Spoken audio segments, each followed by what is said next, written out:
All right, welcome to Wise Up on Air.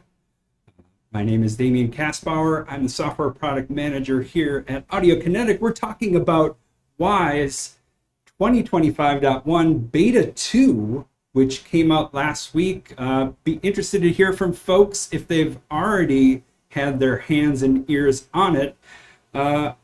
But we're going to go hands-on with one of the new features in 25.1, the media pool, as well as digging into a new to beta 2 feature, similar sound search, our AI-powered search tool. And we're going to go in demo mode, hands-on, and then we're going to bring in some folks that we've been collaborating with on that technology from Sony AI. So stick around for that. But first, let's dig into what's happening in 25.1 and beta 2.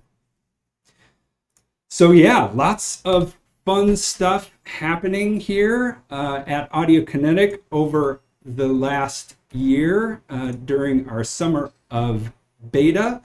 And Wwise is in the 25th year of Audiokinetic. It's super exciting to have all of these years of interactive audio as part of the community. We're having a great time over here bringing these releases and these workflows to you out there. Hey, good to see some folks in the chat. And we're here talking about the 2025.1 beta 2 release. We're going to dig into the features of that at a high level and some of the changes that we're bringing along the way. And this is our summer of beta. So if you have been following along, we released beta 1 earlier this summer and have just dropped beta 2 last week. And that's what we're going to talk about. And be sure to check out the what's new for the 25.1 release on our blog. We've got a ton of information for you there, ways for you to jump off deeper into the minutia as part of the documentation. And get out there and install this beta from the Audiokinetic launcher. There's a special version that is available that you can install. And be sure to take the survey. It's attached to every version of Wwise in the launcher, and it's really valuable for us to hear from you about your experience, not only with Wwise, but also with the beta. So, getting some behind the scenes intel that I might be popping in and out, but I'm going to stay with this. So, folks out there in the chat, let us know how this is landing for you in your space. And as I was saying, report any bugs, ask questions, contact support, send us feedback to openears@audiokinetic.com if things are, if you're having an experience with the release. Poke at a tool here for a second. Let's see what I can see.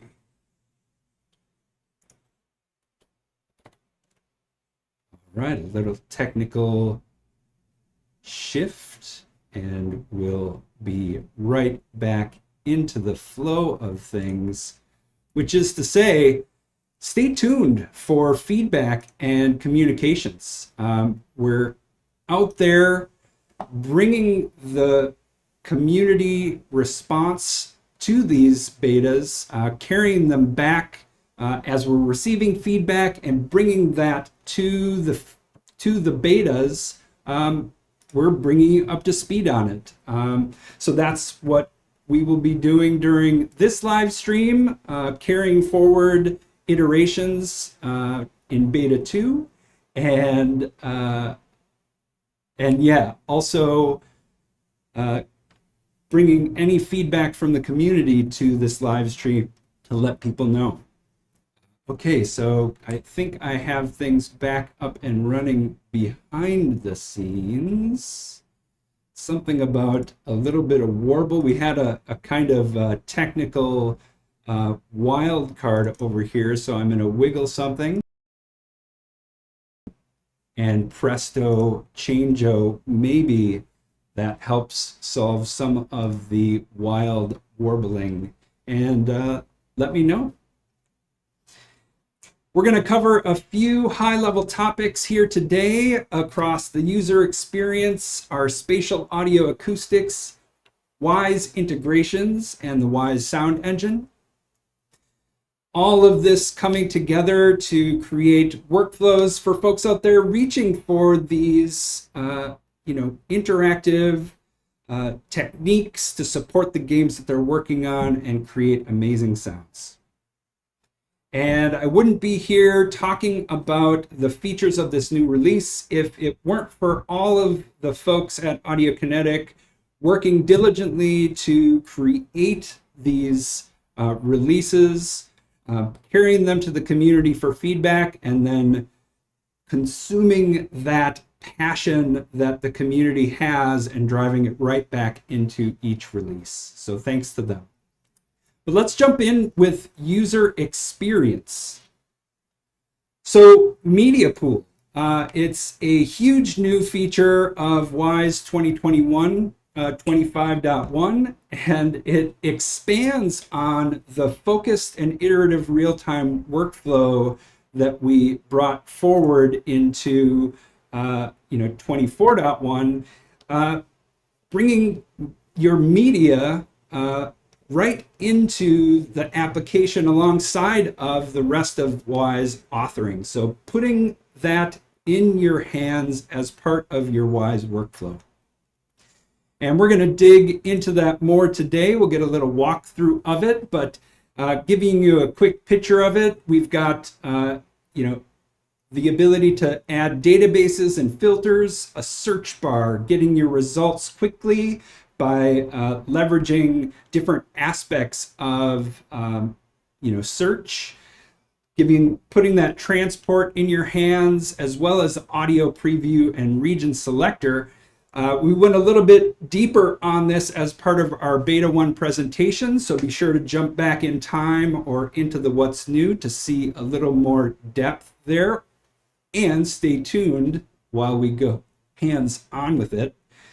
In beta 2, we added some things that we think will add to the user experience and that will benefit your workflows. We've added in-use indicators for databases and filters. We've got a new collapsed waveform view for multi-channel files that's dynamic. So in your preview area, you can squash and stretch and always get a waveform representation of your audio files. And we put autoplay in that because we're out there using other sample libraries and tools for navigating audio files, and autoplay was a key feature missing from beta 1 that we've now added back in for beta 2. We've also upped our icon game, bringing in some icons for autoplay, auto-detecting regions, importing files and importing regions, key pieces to the Media Pool workflow.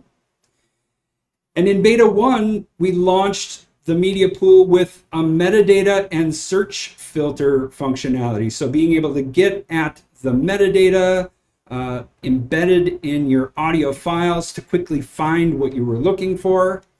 And in beta 2, we're expanding that with similar sound search, allowing you to navigate these constellations of audio files using audio descriptions, connecting the dots between the way sounds are described using natural language and sound, and being able to quickly put your ears on things that sound similar.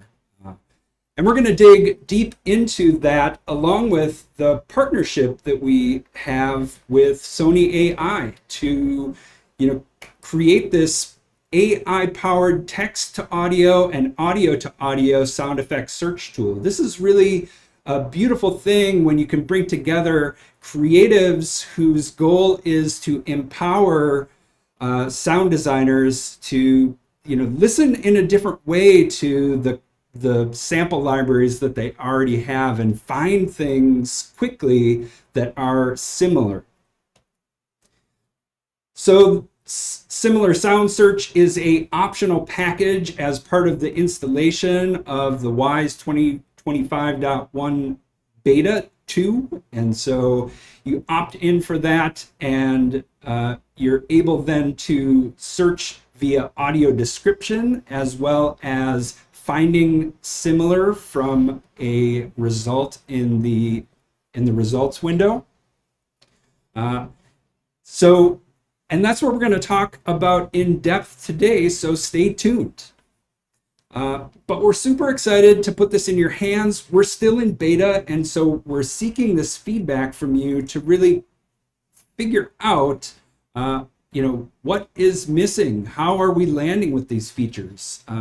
Do they meet your needs as a sound designer as part of your workflow, whether you're starting out with content creation in Wwise and building from there, or iterating and augmenting at runtime as part of live media transfer? Keep us posted. We're here talking about it today, so stay tuned. And again, bring that feedback to us. Give the beta a try. Use it with the Strata samples, our Wwise Adventure Game or Wwise Audio Lab. Audition the media pool and use the bug reporter to bring any of that precision back to us as part of the Audiokinetic launcher bug reporter. Special extension here to folks who do put their hands on the media pool and similar sound search. We're going to be doing some focus groups over the next months that bring people to the table to discuss how they are using the media pool and similar sound search. So if you're interested, jump into the spot that we've prepared for you to add your information to get notified about it. So it would be great to see you and get your feedback in real time as part of these focus groups. A couple other user interface improvements. Folks out there might have heard that we have merged the actor mixer and interactive music hierarchy into a shared containers. The actor mixer container has been renamed property container. The master mixer hierarchy has been renamed buses, describing the objects that are inside of it, audio and auxiliary buses. And meanwhile, new top level audio buses will now be called main audio buses. Oh, and we took the audio out of audio devices for simplicity. Folks who tuned into Beta 1 know that we have added new graphing to our parametric EQ, and in Beta 2, we increased the number of bands to 8. So we think this really meets sound designers visually with what they need to, sculpt and create just the exact EQ for the situation. And we continue to work on how that operates in conjunction with RTPCs and states, along with profiling. So folks who have their hands and eyes on the new parametric EQ in Beta 2, let us know how it lands in your workflow. Let us know, what your experience is as you get your eyes and hands on this new graph. I mean, it's super fun. I've got it hooked up to a control surface over here. I'm pushing and pulling these bands in real time with knobs and faders. I'm having a great time with it, and it's great to get a little visual identity to this parametric EQ. Hey, it's good to see you, Matt, out there. Choose health. Meanwhile, side chaining. An exciting new feature that landed as part of beta 1, our new sidechain send plugin, as well as the sidechain mix object. So being able to send the output of an audio bus to an intermediary sidechain mix object where you can control the sidechain mix configuration and use it as part of the compressor plugin. So driving that compressor in a sidechain capacity. And in beta 2, we added better visibility to see whether or not you were leveraging sidechaining as part of the compressor plugin. So toggling on and off the sidechain input meter when there's no meter input. And meanwhile, just simply changing the name of that from sidechain mix to sidechain input, making it clear where you would assign that sidechain mix so that we can get you there faster as part of your workflow. So, kudos to the team and David, who's working to make sure that this comes with the greatest accessibility for folks. And let us know how we're landing with it. This is just the start of our sidechaining story, and so right now is a great time to get your hands and ears on it and let us know how it's coming along. And David will be joining us in a coming up Wise Up on Air hands-on live stream. We're going to be talking about the sidechaining features, and it's going to get exciting. So we'll continue to bring updates and new features for sidechaining into the future, and this will be your next chance to talk more about it on Wise Up on Air. Over in integrations, we made a huge update to dynamic dialogue as part of our Unreal integration, making that a full-featured piece of Unreal and Wise. Dynamic dialogue, more than just VO. We've got a lot of folks out there leveraging this deterministic switching style system as part of their games for things like footsteps and Foley, spells, impacts. And the folks behind No Rest for the Wicked from Formosa went deep into this at Game SoundCon last year, and Game SoundCon has graciously made that presentation public. So jump over there to hear about how that team is using dynamic dialogue for more than just voice to really supercharge their deterministic runtime workflows.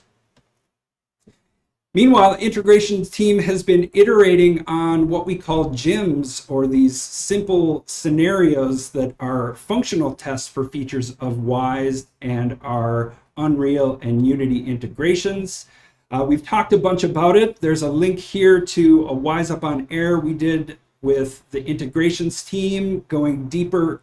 So jump in and grab those. They're available publicly on Git to use in your own custom integrations to ensure that they keep working across updates.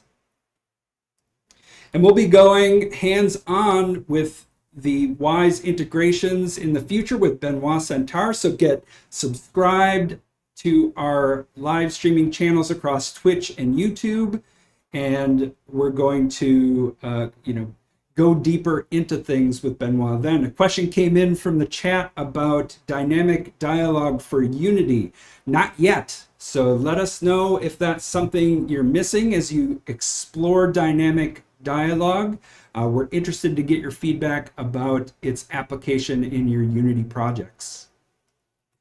Meanwhile, over in spatial audio, our Acoustics took a huge leap forward with the addition of a dual shelf filter. This is a new filter type in Wwise, available in the output bus, game-defined aux send, attenuations, and our reflect plugin, offering a faster way towards a more realistic representation of filtering over distance.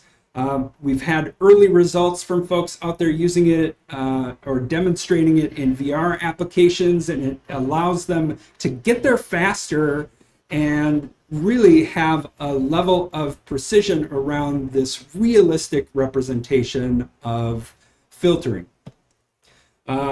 There's some cool curves. We go deeper into it in the documentation, but ultimately we want you to get your ears on it and let us know what you think. And we'll be talking more about it in a future live stream, so tune in. Meanwhile, our acoustics got a update to the Doppler properties. We consolidated those properties and iterated on them, bringing more control and a smoother experience with Dopplering for early reflections as part of our Reflect plugin. And in beta 2, we have expanded to categorize the different properties of Reflect, allowing you to add favorites or easily get at categories of the Reflect plugin. Meanwhile, the Game Object 3D Viewer got an explosion of icons across the new settings toolbar, putting within reach the ability to persist or enable and disable the different visibility settings of the Game Object 3D Viewer within reach.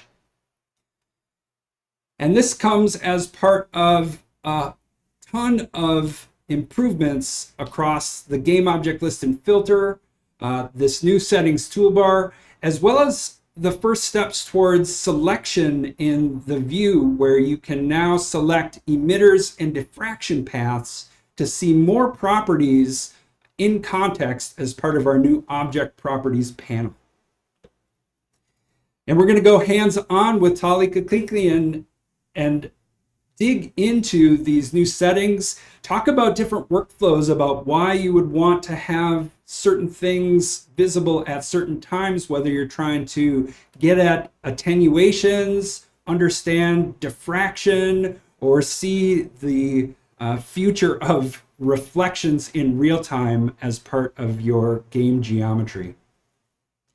And last but not least, the Wwise Sound Engine got an update to external sources that can now take WAV files as part of that external source pipeline, unlocking modding capability for folks out there who might be jumping into things like Microsoft Flight Simulator or Witcher 3 Redkit. And there's a couple of folks here who have written great articles about external sources that are worth putting your eyes on to see if it's a good fit for your development. And that brings us up to the moment with 25.1 beta 2 across all of these different areas of development. So jump into the Audiokinetic filter, give us a ring with your experience. Feedback is an art form. Dig in during this summer of beta and help drive development towards the full release this fall. Looking forward to seeing you there.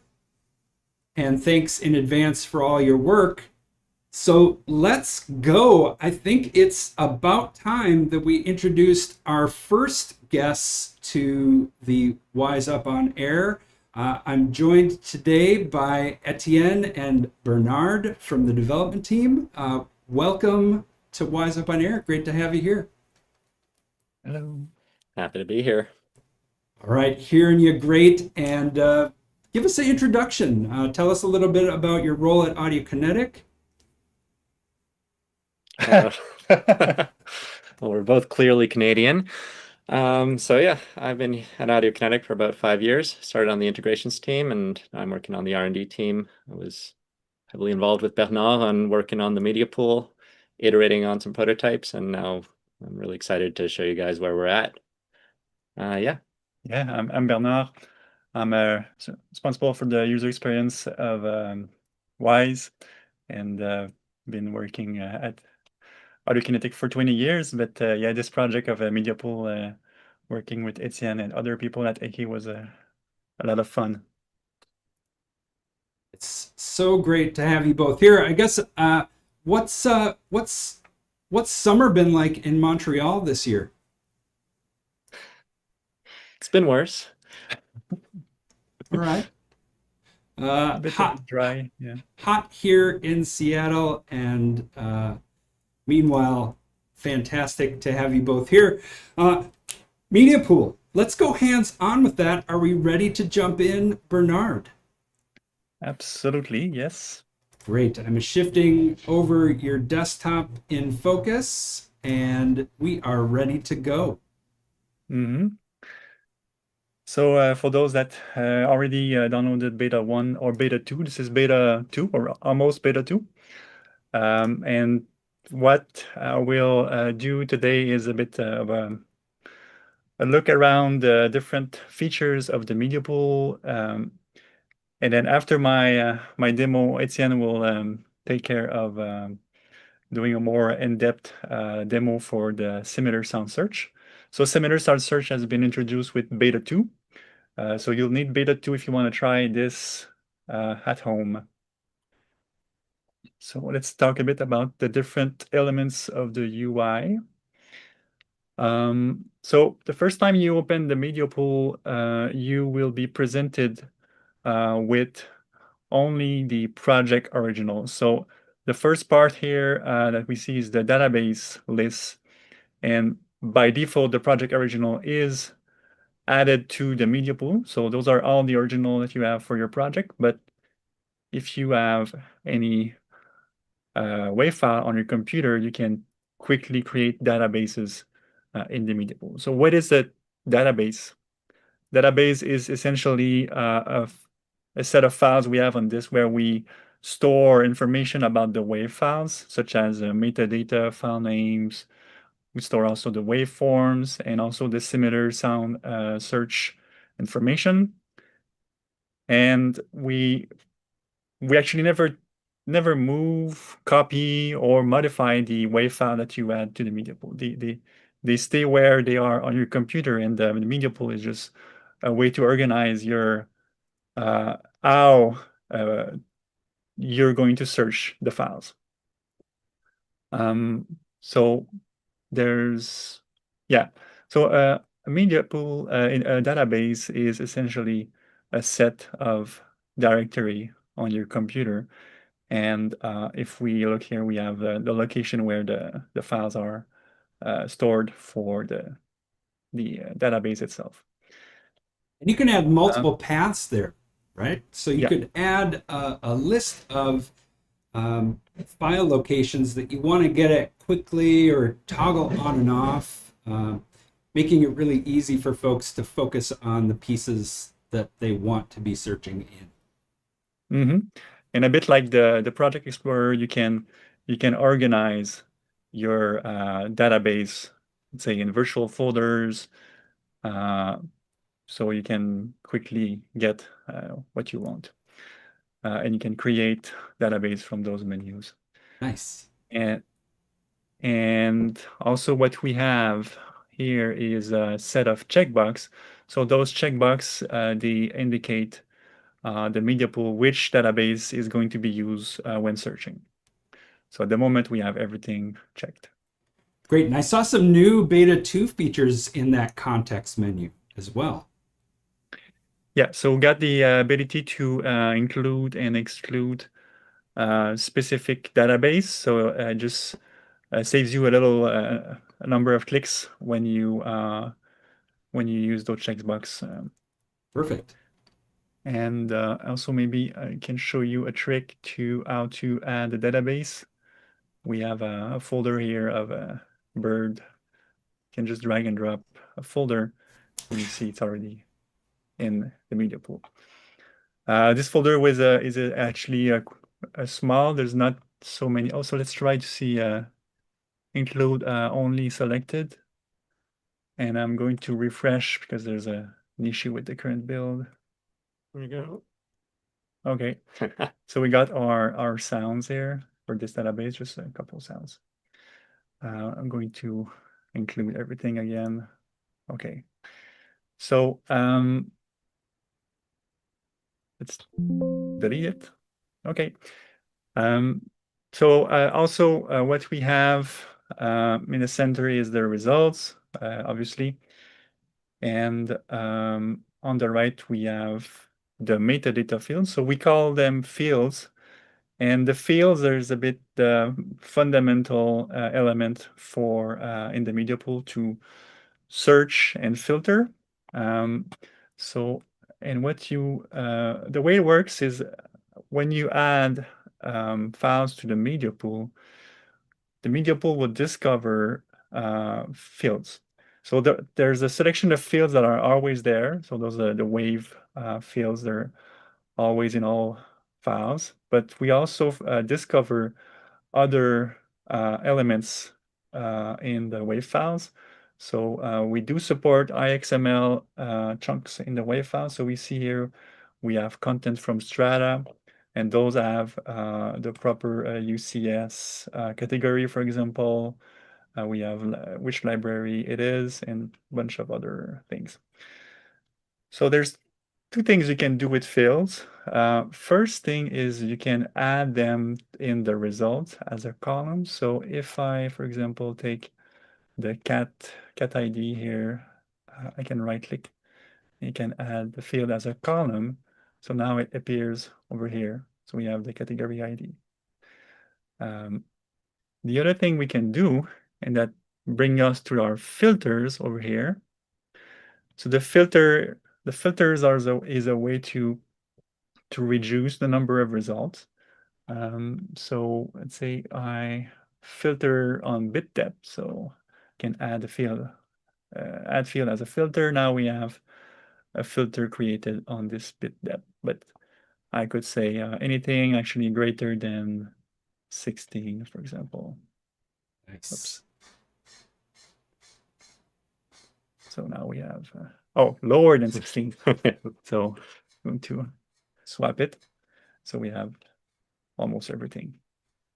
And this is also in the search bar when you're operating on selected fields. This is where the search is going to find information about the audio files. Right. So there's two ways of filtering. So the filters is one way. So the filters here are a bit more permanent. They're going to persist across your sessions, and you can activate, deactivate, minimize them. While the top field on top is more of a temporary, very volatile field where you can type. So we see here it's going to search selected fields file name, and you can actually configure it in this dialog. So you can pick any of the fields here, and after you select the field, you're going to be able to search this field directly from this text edit box. Nice. Yeah. And depending on the size of your database, you might see a little indexing database message appear on that top bar there. We try and give you some status information on, what's going on behind the scenes, just so, if you see that message, it means that we're still building the search index in the back end. So you might have to wait a second to see it, but most of the time it's just a matter of seconds. And for small databases, you probably won't even have time to see the message. Because whenever you search in the media pool, we're not searching directly in the WAV files. We're searching the database file that we created.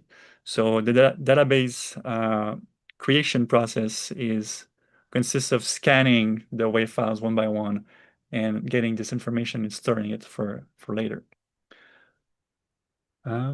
So that's for the metadata filter. And there's other types of filter that will go in detail a bit later in this presentation with Etienne. Yeah. I can maybe highlight that there's kind of two fundamental types of field filters. There's like here we've got bit depth, which is like from the wave format, so it's a numerical filter. So the operators you're going to have are equal, greater than or equal, things you would do with numbers, and then pretty much everything else, because it's being parsed from this IXML, we treat it as text. So here we're doing text filtering instead. So you have kind of, does this field contain this word, which is kind of find that string anywhere within your field. You can start, end with, or just if you really want to go crazy, write your own regex and see if you can filter things that way. Damian, you're a regex person? On occasion, I've been known to regex in an Excel spreadsheet or two, and so some of that skill applies over here. And meanwhile, there's lots of great interactive tutorials when I need to reach for it. Mm-hmm. Mm-hmm. Yeah, if you can write a regular expression without Googling the documentation, you like tip my hat. So, yeah, no shame here. Go right to those docs. And as you mentioned, Damian, earlier, we also have now the counts here along with our database and filters. So we know exactly how many database is active in our search. So when we deactivate those include, we see the number here is updated. And same thing for the filter. So if you don't see any result and you're, hey, what's happening? Maybe you have a filter that prevents a result from being shown. So look at those. And also something handy is to have the two at the same time. So if you have enough space on your desktop, you get the ability to see the two elements at the same time. Nice. Okay. So maybe we're at the point where we look at a bit at the lower section here. So this is where we show the waveform. I'm going to search for a grass sound. So we do support, we do detect regions. So we have an example here of a footstep sound that was recorded, and we have a number of takes in the same file. And you see that the media pool detected regions. So if I zoom in, we see that we can control the trim if we want. But something handy that you can do is create, let's say, a random container here. I call it grass. Then you can drag and drop the regions over here. And it's going to create one sound per region, and it's going to be ready to, so you see here all the different sounds are already set up correctly. Got it. So it brought in the wave file and copied it to the project originals.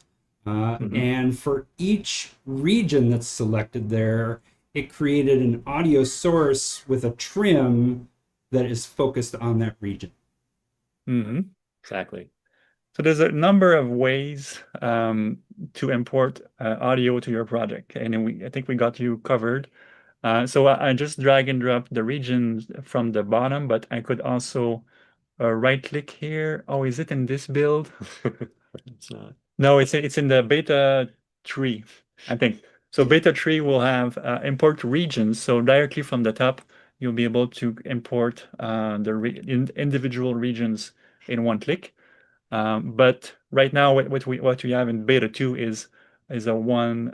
We have two import options. We can import default wiki unit, of course, and also it can import to your selection. So let's say you have another grass footstep. So grass 2, and we take those files here. They're already trimmed correctly. They're individual files. So we can either use the import here to grass 2, or I can drag and drop. So they both work. Amazing. And let's fire up the debate in the chat. Folks who want individual samples as part of their sample library versus folks who want them all in one wave file as regions. Okay, go. So the other way to import is to go through the audio file importer. So audio file importer has been around for forever. And we made some change in 25.1, and one important change is now it's not a modal dialog anymore. It became an official view that you can dock into the layout. So we have it already at the bottom. So say we pick those few files, we can drag and drop to the audio file importer, and then you can set up your import. So you could use the property templates, you could change the object type. There's many things you can do over here. The other thing you could do with the audio file importer is use it as a staging area. So as you browse and find those sounds that are interesting, you can just add them to here. And when you're ready, you can import them to your project. So say I create my grass number 3. So there's another option here in the project, in the audio file importer, new feature, follow selection. So as I click my sounds, you see it's updated on the destination here. So it's ready to be imported. So now we can import it, and now we have an empty audio file importer. Nice, and that's a brand new workflow that puts the audio file importer as its own view. You can dock it in your layout anywhere that you want it, keep it accessible, and again with the extended functionality that you just showed. Can also drag and drop the regions from there, and you see now we got the audio file importer populated, but we also have the trim information ready to be processed on next import. Nice. So I'm going to clear it.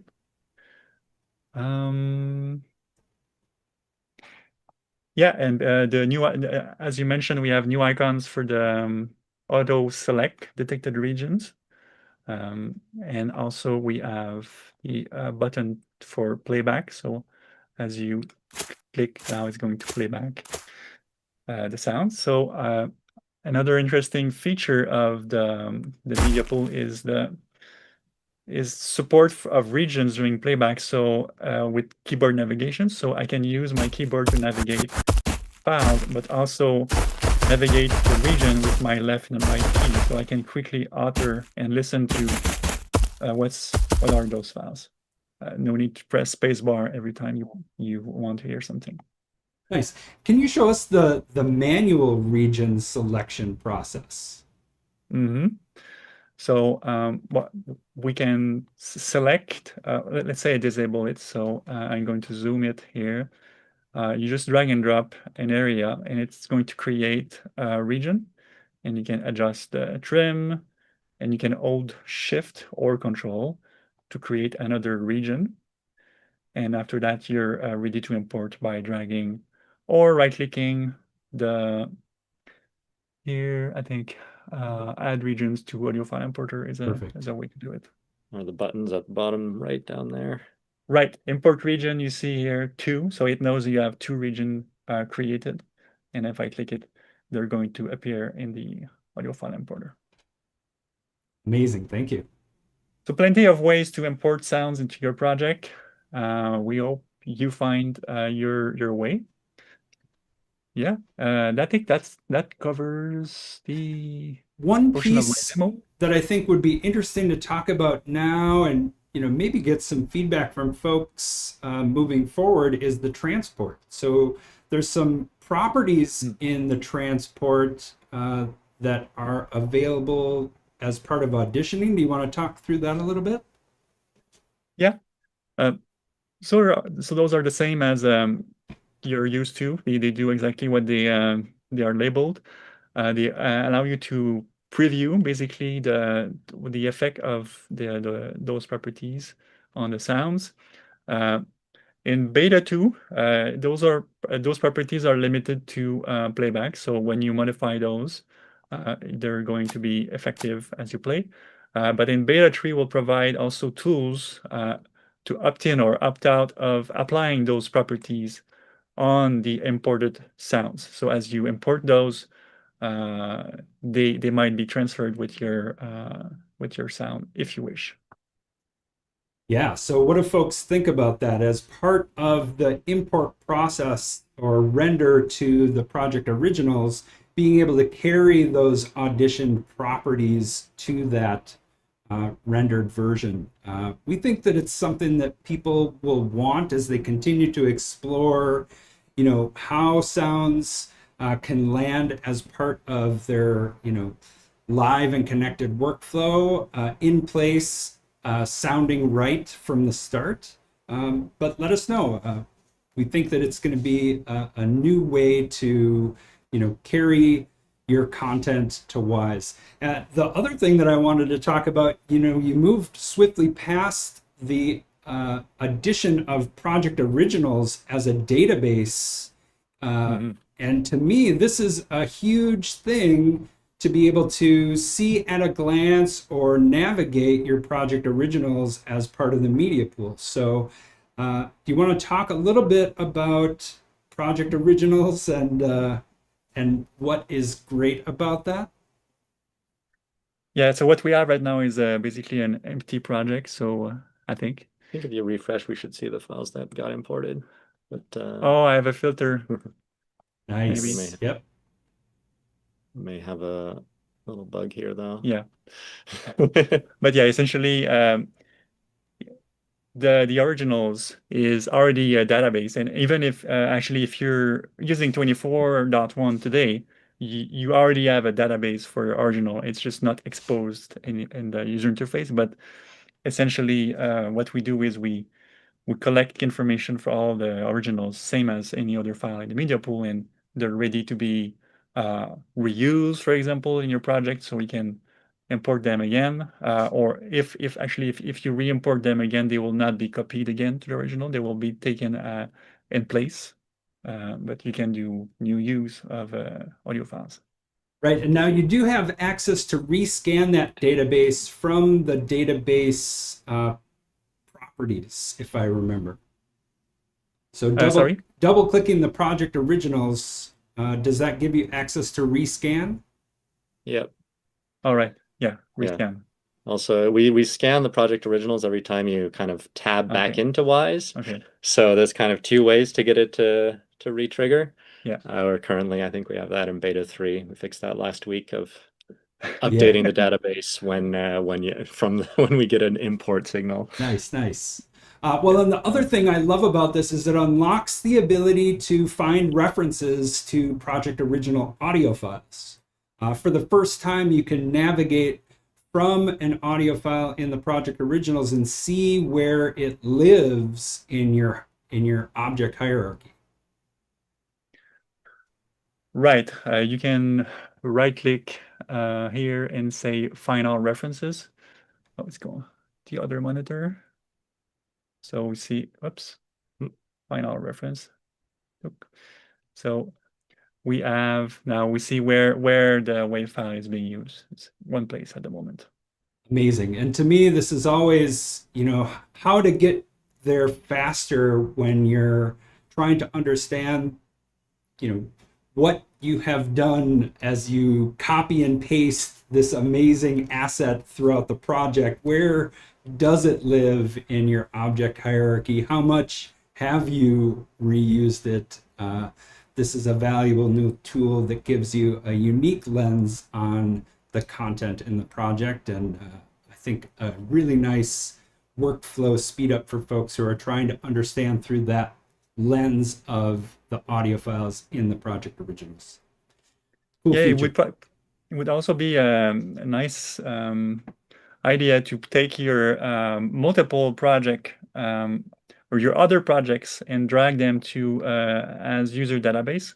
So you can take another project, drag it over here, and you have access to the original of another project.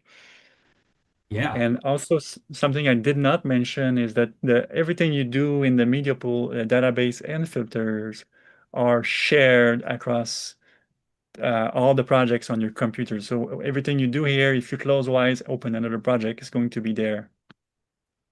Nice.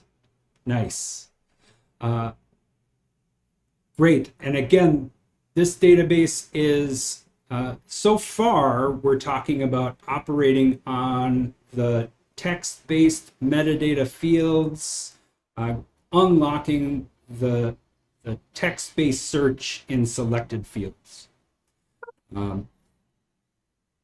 So great to have that overview of the media pool, a little musical chairs. I love it. And this is Wise Up on Air talking about the media pool and digging in now to a new feature that's part of beta 2 called Similar Sound Search. Etienne, take it away.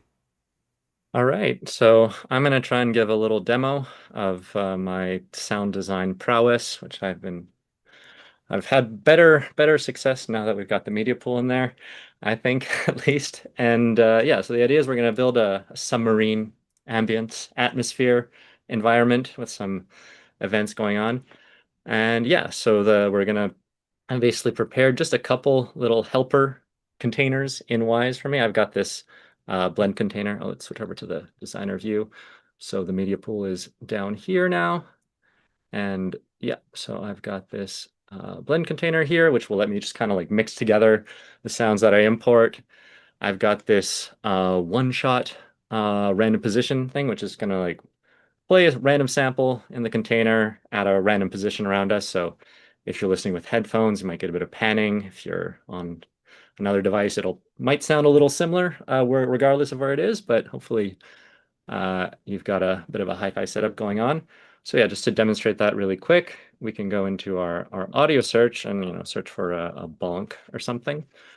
So yeah, one thing I want to mention is the first time you do a similar sound search, there's a little bit of warm up that happens. So if you've got a ton of files here, we've got about 66,000 files.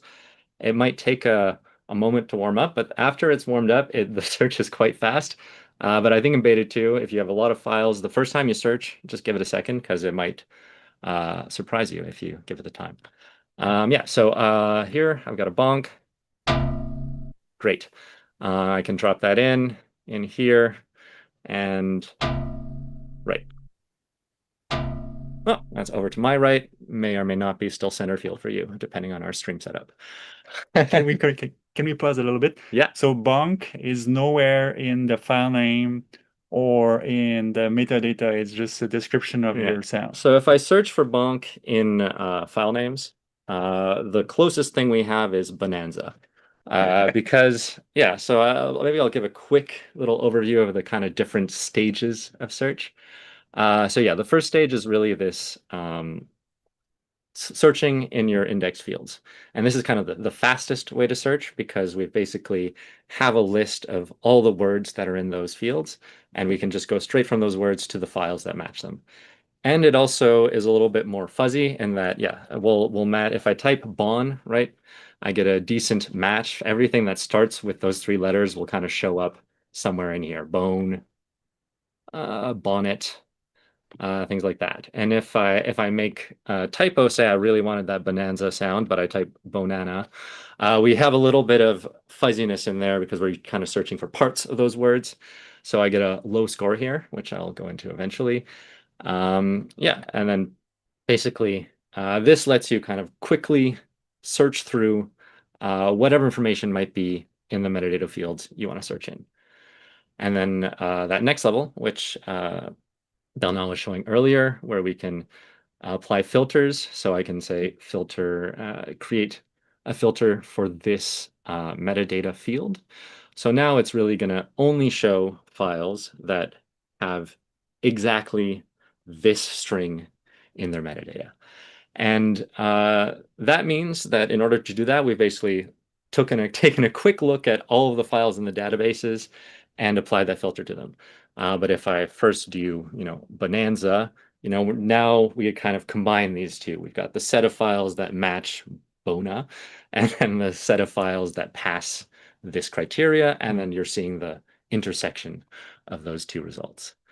And then because we didn't think that was quite enough, what we're going to show now is similarity search, which is a third step in searching. And I think kind of lets you explore in a completely different way and kind of take a different angle at finding sounds. So let's get started building this submarine. So I've got this one-shot random position, going to play sounds occasionally.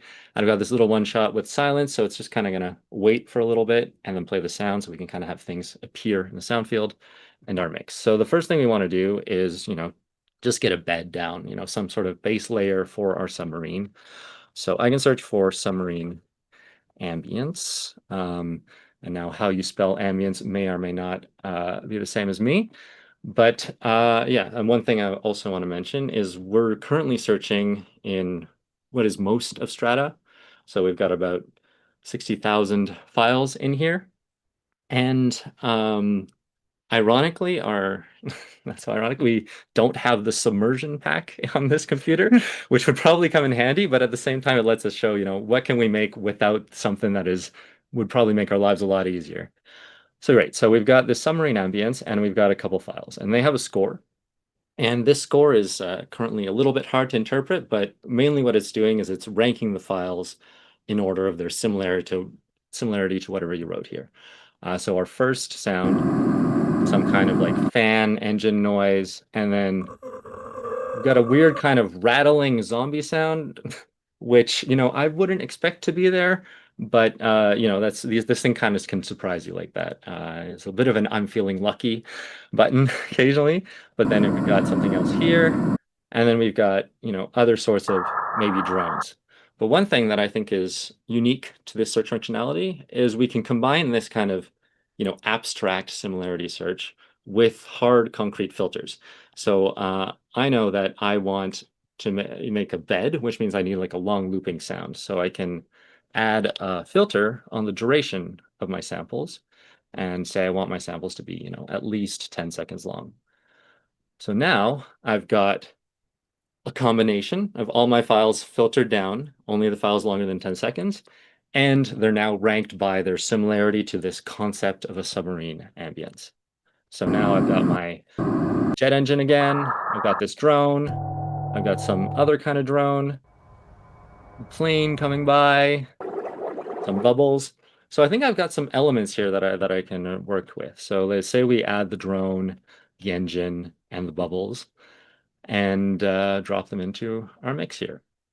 So if I now play this, got a mix of all of them. Now I know that most of the people watching could do a much better job than me, but I'm gonna do my best to make these fit together a little bit better.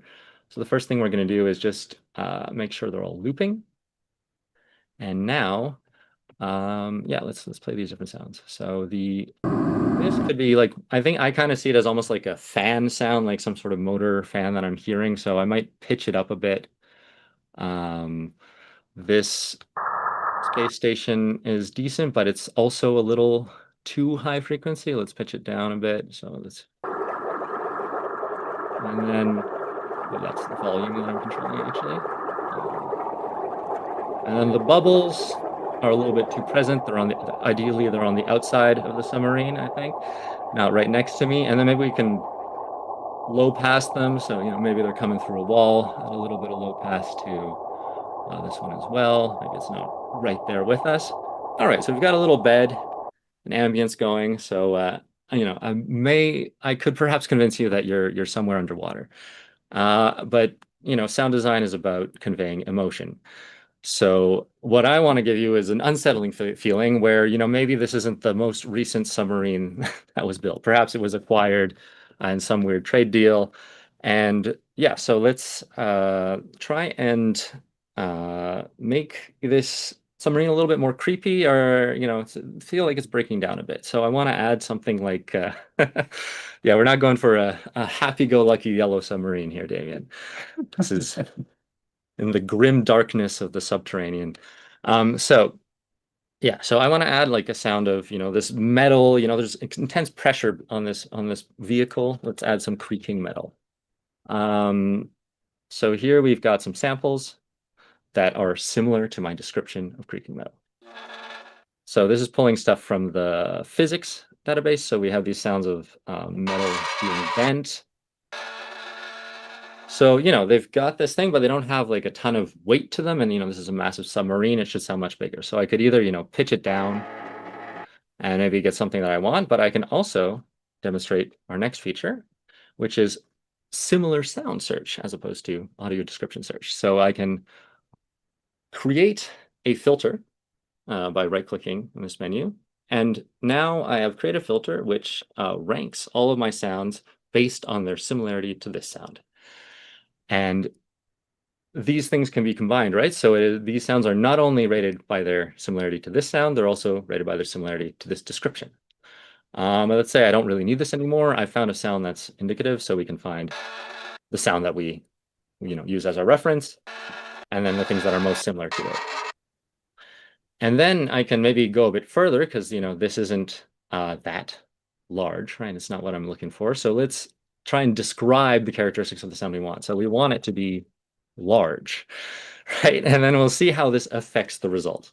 So now it's giving me a completely different set of files. And so this is, arguably bigger, perhaps not really what I wanted. We've got our same sample back here, another thing here, maybe some new stuff down there. But, let's try and, because this is basically an abstracting the meaning from these words, whatever you type will affect the result without kind of destroying anything. So you can really experiment and see if you can find something new just by trying to modulate your description. So, I want this to be really big. Let's see what we get now. So now we've got a different sample, which is, not quite big enough. Let's see what we got here. Oops, skipped over that one, but and then this.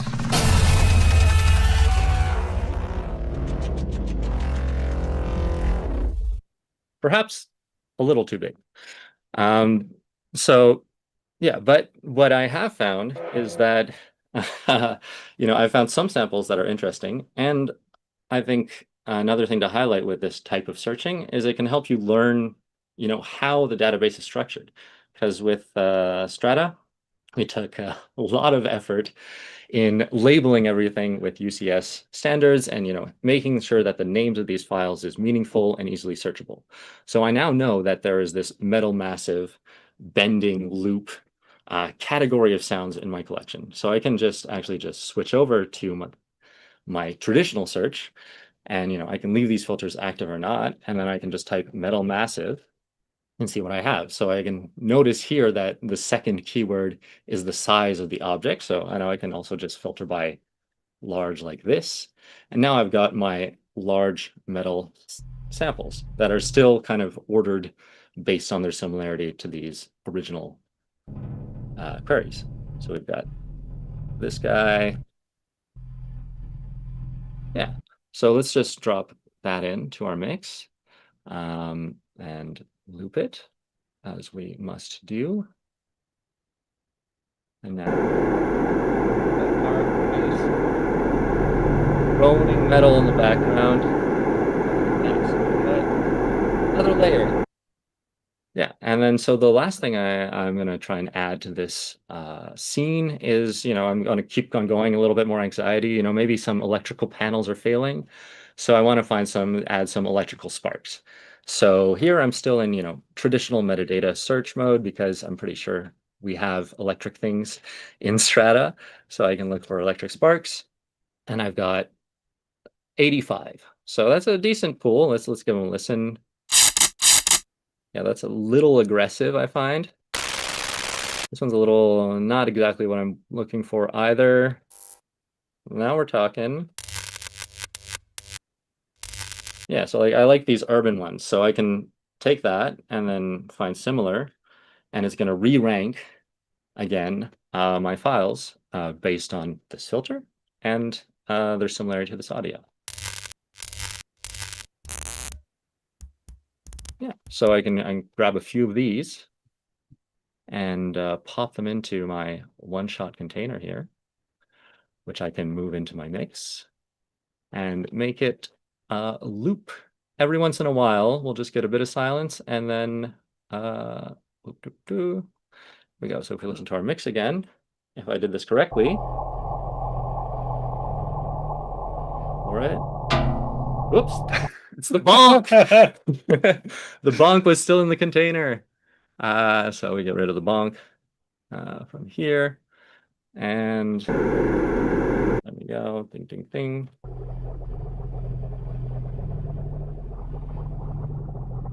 That's a 5-second delay. Oh, there we go. Some sparks off in the distance somewhere. Great. Everything's better with sparks. It definitely adds. Yeah. So, and then the last thing I might want to do is to really, reinforce that this is a submarine. We can add the good old classic sonar ping. So let's search for a good old sonar ping, and there are none in our metadata. But if we go for descriptions, perhaps, no, yes. So yeah, first hit wasn't perfect, but the next one is pretty much exactly what I had in mind. So I can drop that into this guy again, get rid of the bonk and company, put it in here, and then slap that in the mix with a unique name. And we are almost in business. Submarine. And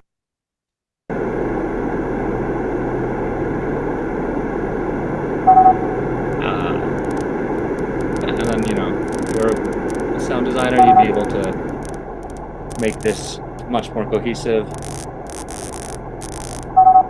Yeah.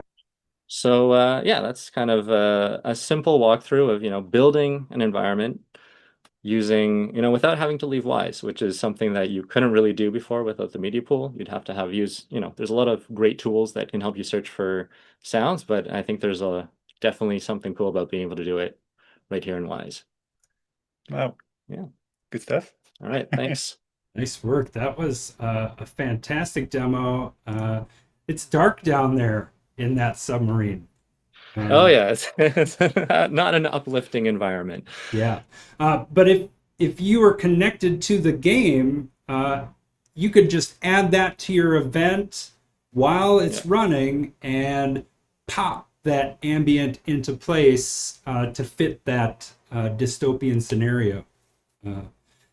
And yeah, you could also iterate on it while connected, swapping in different pieces, adding or removing, and all of that real-time mixing that you were doing, all accessible at runtime as well.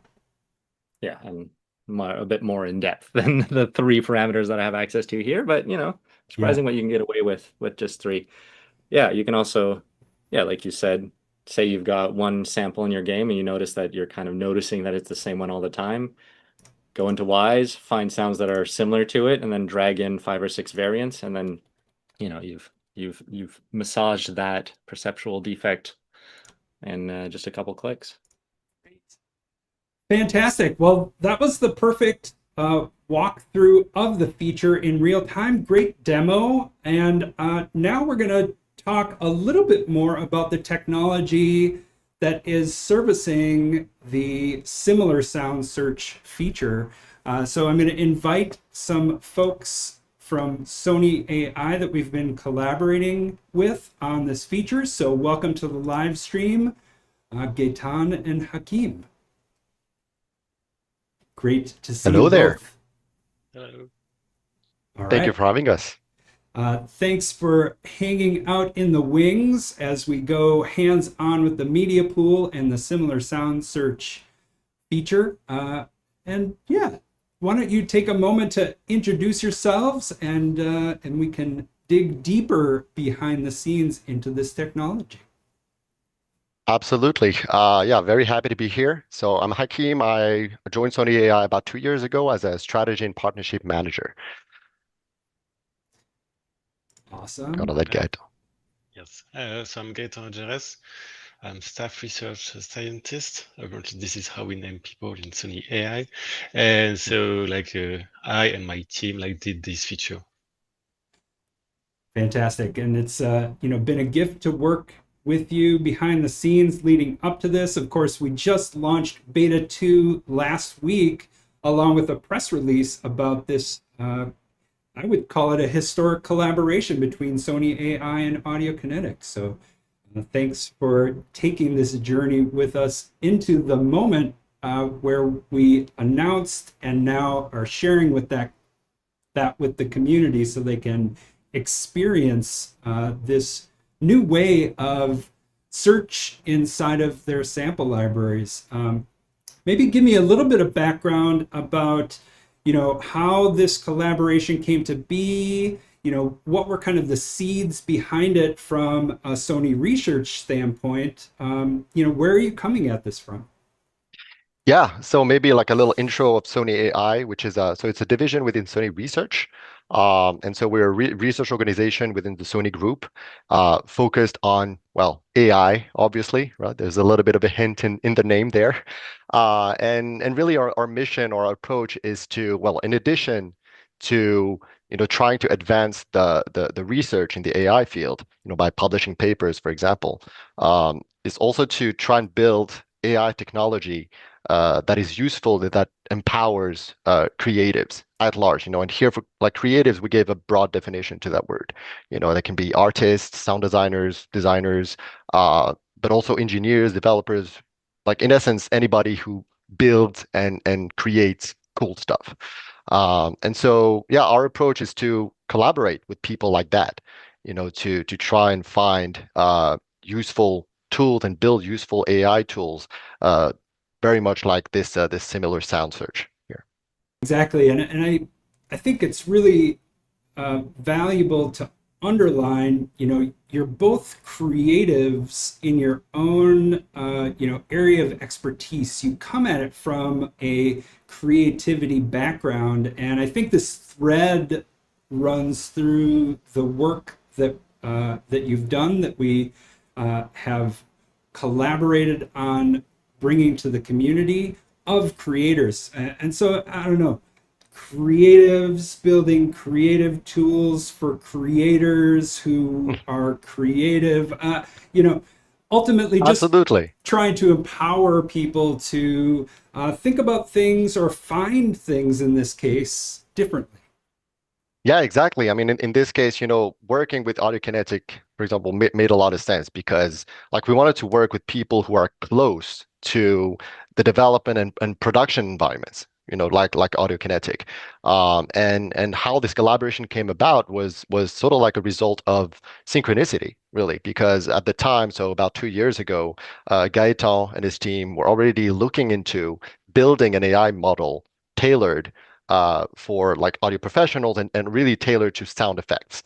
And that's, when we met with Etienne, at Audiokinetic, and we found out that they were also thinking about that and looking into, adding that sort of feature like similarity search. So the collaboration, yeah, felt natural and sort of obvious to us.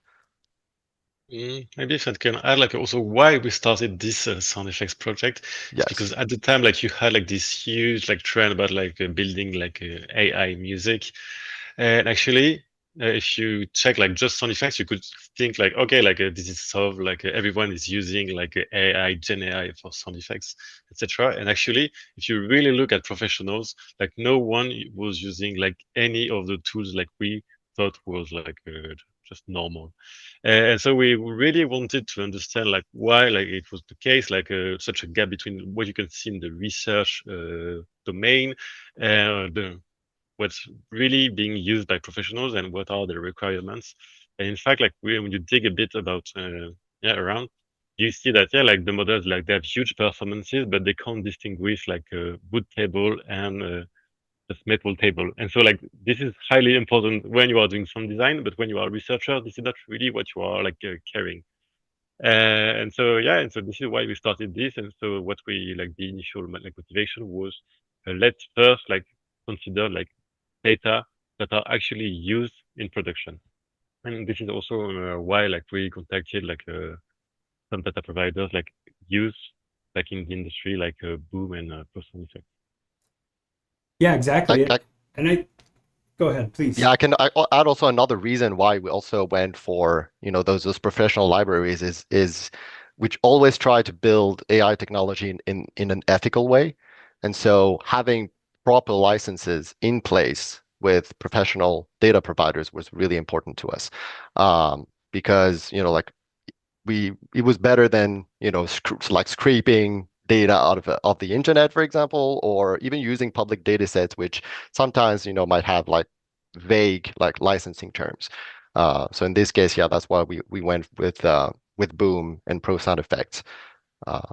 Yeah, and that's, we'll dig more into this idea of, what is an AI model? How does that, what does it learn about audio files that we can leverage? I maybe want to bring it back to the reason from a sound design perspective to be interested in this, and that's that this is a audio-based search. So we're talking about scaling libraries of sounds that are going into the terabytes of different audio samples, and my own personal library lies untagged most of the time with the kind of text-based metadata that you would want as part of search.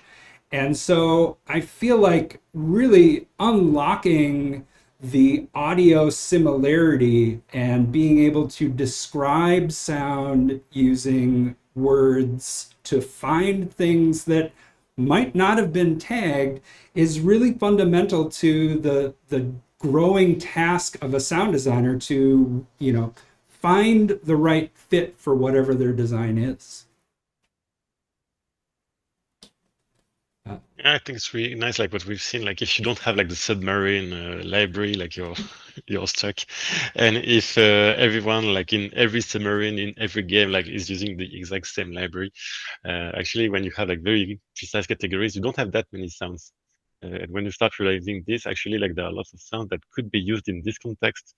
So yeah, I really hope this is useful feature. Also, like I guess like many people may have like old databases. So like this, like what like text search can also be used to just use these very like untagged or not properly tagged old databases, which I hope, yeah, would be useful. Yeah, I mean, they can't all be Strata, which is meticulously UCS metadata tagged. And, I think something Etienne mentioned along the way in his demo is, wow, this is a result that I might not have found my way to using traditional text-based search, but okay, that inspires me creatively to take my design in a certain direction. And I think it's that kind of surprise and delight that is really at the core of hearing your sounds through this different lens of similar sound search. Can we talk a bit about what the model is learning about sounds as part of this process of then connecting the dots as part of similar sound search?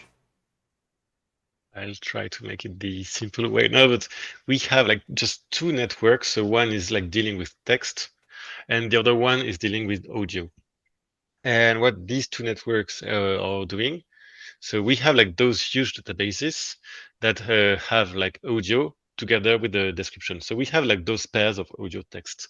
And what we want is like, we want to put same just audio text pair close in some space, like in some, just imagine a sphere and you just like put your audio and text on this sphere. And you just want like things which correspond to the same thing to be close, things which are not related to each other to be far away on this sphere. And so you have just this simple objective. So far, so good. And at the end, you just have like those two networks, which allows you to just get those 2 points and know if they are close or not. And actually, like this is like the scores we can see. And with this, you can do really simple lots of things actually. So you can do text to audio search, like you check like out all your audios, and then you just like grab your text, go on the sphere domain and see like which audio is like the closest. And you can do exactly the same with the audio search. Like you just take your audio, you go through this network, you get 1 point, and you just search like what is the closest point on this sphere. And this gives you a ranking about all your like just good matches. So this is like the simple theory, and it's actually a very simple thing. What's really important is like what you train on. Because like we often think like when we talk about like good quality, we think about data sets, we think about good quality audio, but actually like the way it is described and tagged is also highly important, because like if you are training on just bad descriptions, you don't know what you associate, and so you can't really get a good just audio understanding. So yeah, it's a bit of a bit magical also, because at the end, like what the audio network would learn is like how to discriminate things based on their descriptions. And I will stop for now, I guess. No, I mean, that was a great overview of it. And, I think, you started to describe a kind of mental image of this, talking about it being a sphere, related points, the points that overlap or have, that are close to each other as, described by this. And, I wonder, do folks have a mental image of the way they think of this kind of, similar sound search technology? I mean, are we all seeing spheres and I think Gaëtan describes Always it more fears. accurately with the sphere, because you're really interested in like the angle between these samples. I like to picture it as kind of like cloud of points, kind of like the galaxies you had up there. And, you can imagine you'd have clusters of points, which would represent, sounds that have similar descriptions or similar audio properties. And yeah, so when you search for, you pop a reference sound in there, or you type a description, you're basically like sampling a point in space and then measuring the distance to everything else, and then just the closest ones show up at the top and the farthest ones are farther away. And that's not mathematically 100% correct, but I feel it's easier to imagine personally. nice. And it still behaves in a good way, like because like we've seen, for instance, with the sonar ping sound. Of course, like it's not a proper sonar ping sound, but of course it's still like the closest match, and it's and there is of course like some resemblance with like actual recordings.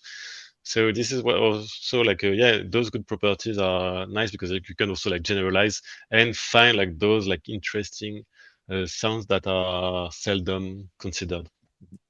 Yeah, so And these most of the audio, time, yeah, go. sorry, I mean, most of the time in a virtual world, you're creating something that didn't necessarily exist before to be recorded. So you kind of get this interpretation of the fantasy thing that you're creating through language. You can kind of see if the model can find the closest thing to that idea that you haven't heard yet, or you only have a mental image of. Yeah, in this audio correlation, so you're kind of taking audio descriptors. Can we dig into what does that even mean? Like so it can classify sounds based on what aspects of the sound? I guess some things that come to Gaëtan, you my want me to mind. give it a shot? Just simply like in the example where you were digging for creaky sounds, right? I'm thinking, Yeah. okay, well, it knows pitch, or it knows a description of what creaky means, and so it's looking at pitch, maybe it's looking at amplitude or duration. These are just like easy reach audio properties that Yes. I can think of. So yeah, so those are kind of the traditional properties you would extract. You'd think, there's a lot of work that's gone into, quantifying measures we can take of sound, about the pitch, the timbre, how it evolves over time, and measuring those properties. And then that's a way that you could traditionally kind of search for things. With these models, what you're doing is you're letting the model discover what features are most relevant without kind of explicitly showing it, here's my fundamental frequency of the sound. Here's like my peaks. You're just kind of giving it a spectrogram, which is, a 2D kind of audio image of the whole sound. And the model is kind of looking at, tiny little chunks of it. And then the next layer of the model is looking at groups of those chunks. And then as you get deeper in the model, it gets to kind of learn what sets of features are relevant to the objective that it is being trained on, which in this case is bringing similar sounds close together and descriptions of those sounds close in the same space. So So you that's the for that's the idea of sorry. machine learning, is that you let the model learn the features as opposed to giving it the features up front. So this is a bit magical, but like for instance, with the creaky just characteristic, you just have to imagine like you have like this point which represents like the creaky text, and then you have like all the sounds like in your database that has this creaky like in the description, and you just ask like all those sounds to be close in some way to this like a creaky keyword in your space, and this is exactly what the model is trained on. So if you don't have like any description of creaky, you have no way to just handle this word. But since we train on like those large libraries like meant for the sound designers, we hope like there are like some good descriptions. And so yeah, it's just about like learning like what makes a sound creaky and how like what helps you like distinguish like creaky sound from non-creaky sounds just based on like what you hear. And so yeah, like the model may learn like some features, like we can also of course like analyze this like more in depth, but it's we also have to trust this in some way or just see how it behaves. No, I mean, the nice thing about the way the problem is formulated is that two sounds that are really, really similar in terms of, just their structure kind of have to go to the same point in space. So even though what you're trying to do is get the descriptions and these points in space for these sounds to match each other, to be as close as possible, you're also kind of naturally capturing like similar characteristics of those sounds. So then you can go the other way around. You can just search for sounds that are similar because they have, commonalities in their waveforms and spectral characteristics that kind of end up in that same part of the search space. Okay, this is a question going to go out to everyone here. I need 3 audio descriptions that you would type into text, because I find that this is the most interesting piece when you're talking about audio description as a text search, because everyone's kind of using their own words to describe audio. So I need everyone here to give me 3 audio descriptions that you would use to get started with similar sound search and the audio description feature. I'll start just to give you a little more time while I, put you on the spot for these. I'm going to go with shiny. This one's been really fun for me to see the results of. I'm going to go with brassy. Ooh, that's kind of in the same pocket, but again, what are these? These are just words, right? And I loved the the descriptions that Etienne was using in his demo. I'm going to lean into thud. Thud is another one where, okay, I want something, I know it's going to be a short impact. Maybe I'm going to throw a duration filter in there to make sure that I get only small attack results, but that's me. Shiny, brassy, and thud, okay? And those are great modifiers for whatever search or filter. So next up, Do you want to hear these, Damian? Because if you share the screen, we can show the results. Let's go. Okay, here we go. Switching over to the Wise project in place. Go for it. And do you want them together or separately? Let's do both. Let's start. So just shiny. Got a little bit of glint to it. Ooh, yeah. All right, brassy. I don't think I've ever given this one a shot, so we'll see what we end up with. Another. I'm not sure about this one. And then a thud. That's a thud. As expected. And if we get them all together, see where it takes us. All right. All right. I'll take it. A metallic click.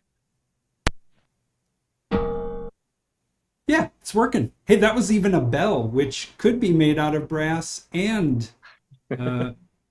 shiny. Nice. Okay, Yeah, this metal's generally reflective.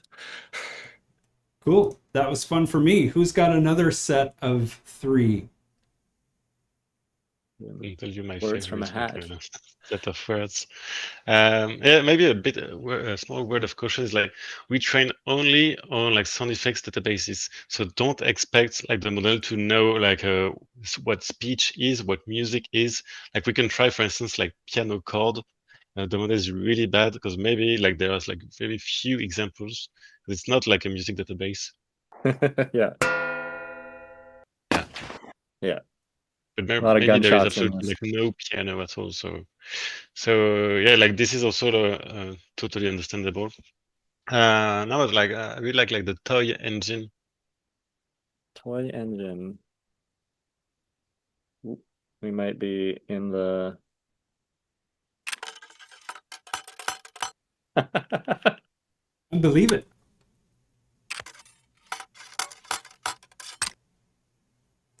Yeah. Fantastic. A lot of mechanical samples up top. Hakim, what do you got? I was thinking, I don't know, let's try something a bit like Spooky Ghost. Nice, nice. And again, all of this running on the Strata collections.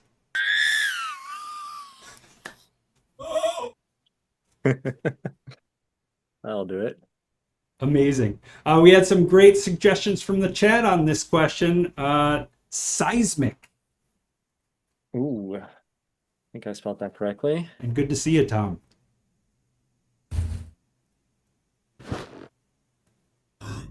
Right, all right. Hamish is with us. Abrasive, transcendent, evolving. Really, no nouns in these.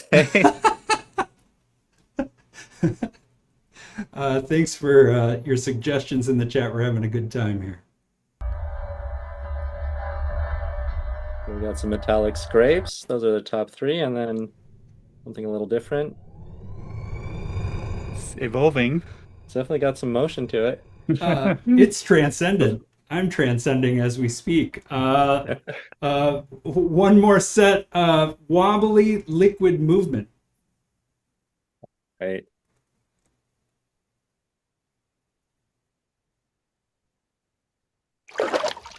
Oh, yeah.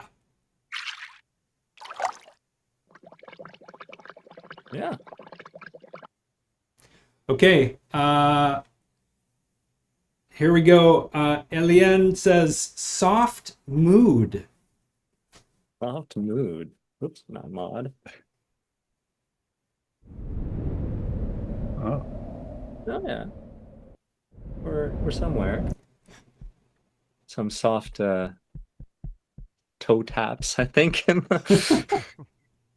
Yeah, and then some. Oh, this one might not be so soft. Huh? Yeah. Amazing, amazing. Okay, and so folks out there who are with us, go grab this beta 2 release with similar sound search. There's a bunch of Strata samples you can get your hands on right out of the gate through the Audiokinetic customer profile. Reach out for those and yeah, start finding similar sounds and let us know how it goes. That was Something fun. to be careful in the launcher when you install the beta. Make sure you check the similar sound search checkbox while you install Wwise, because this is how you get the model for the similar sound search. Yeah, fantastic. Yeah.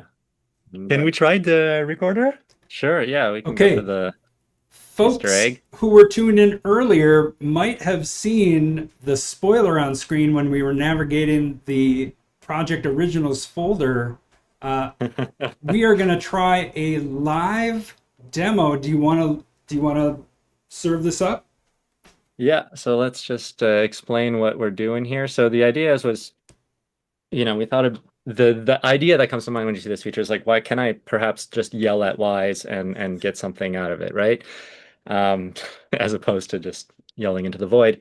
And we originally when we planned this feature, we thought it'd be a little difficult to get that working, but then Bernard found this fantastic workaround within the Wwise toolset. So we basically have this sound, which is an audio input, which is running into an aux bus with the recorder effect on it. And so basically, whenever we play this sound, it gets recorded into a file in originals, which means it is now part of our media pool database, so we can search for sounds that are similar to it.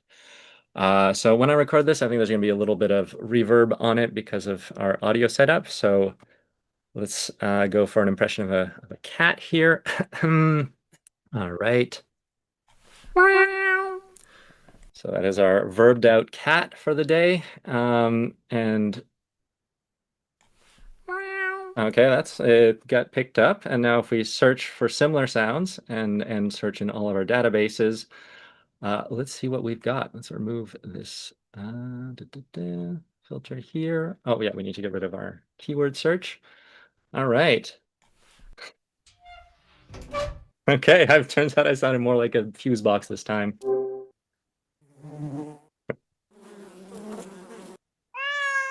Hey! All right, so 10, I got close to it.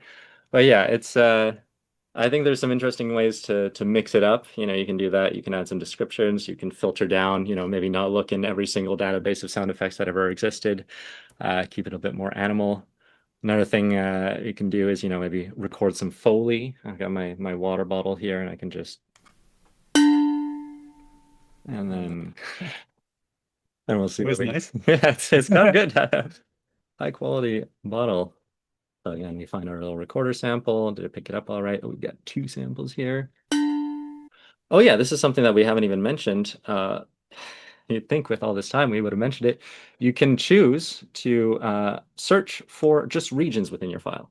So as opposed to searching for a representation of the entire file, you can just select a region and search for something that's close to that.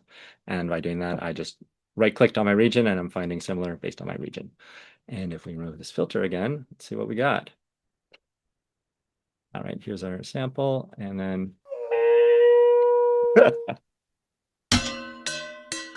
yeah, so we got this camel, which is sneaking its way in. But yeah, we found a couple different kind of impact metallic sounds.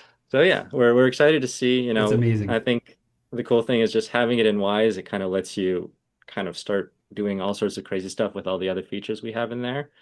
I mean, we've got some upcoming stuff like WAPI integration for all these search features. And, you know, I think there's a lot of exciting ways you can use it. And I'm ready for the party game where you actually are all there.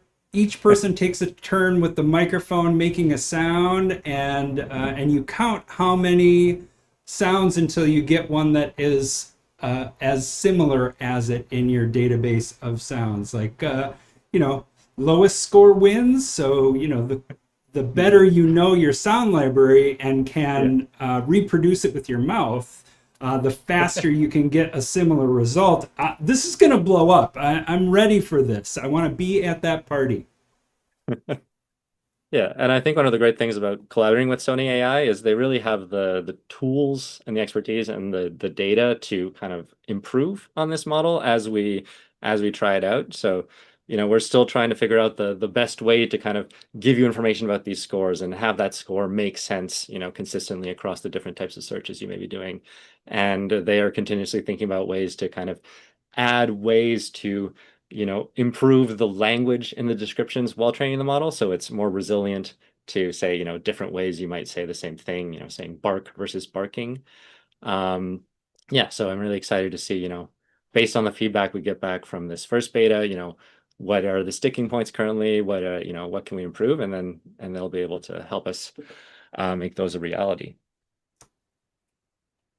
Yeah, which is to say, we're just at the start of this adventure out in the community with similar sound search in Wwise. We're so excited to have that front and center today. The hard work that the teams have been doing to carry this, and you know, it's part of our culture here to be asking and listening to about feedback. So please let us know how this lands in your workflow. I think, again, there's a long road ahead where we hope to take what we learn and carry it forward in our collaboration.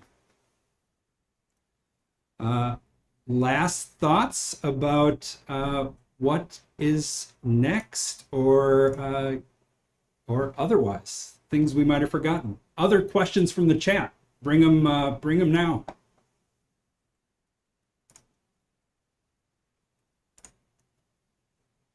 I mean, I think Etienne like summed it up perfectly at the end. Obviously, at Sony AI, we're also very much looking forward to getting this feedback from this beta and from the users to try and continue to improve this model and this technology. Great. So maybe I'll put a little precision there. Like the model right now that we're delivering as part of similar sound search for beta 2 and moving forward, it's not actively being trained on user data as part of a Wwise installation. No. No, absolutely not. So it's pre-trained, so it's already trained on the data sets that we license, so namely Pro Sound Effect and Boom. But then like once it's installed locally, you can just use the model. It indexes like basically your local libraries, and then you can search through your own libraries with the model. But there's no additional training happening. Yeah, and any future training is going to be, something that happens, outside of a user installation, does not use user data. And again, I think we've already indicated in the, in this collaboration, the focus on leveraging ethical sources for training data, Pro Sound Effects, Boom, the Strata libraries, all free and clear from a training perspective, ethically sourced, and part of what we hope to be the future of these technologies. Yeah, and I think the idea with this feature was to, just put the model, make it available for users, let them embed their own libraries and search within them, and that way, it's as fast as the metal in your machine will allow it to be, and it's your data, you hang on to it. So Great. We've surfaced more precision in the chat with our use of AI webpage at audiokinetic.com. So if you have further questions before deciding to optionally install the similar sound search package, we've done our best to arrive with answers to those questions about how it's used.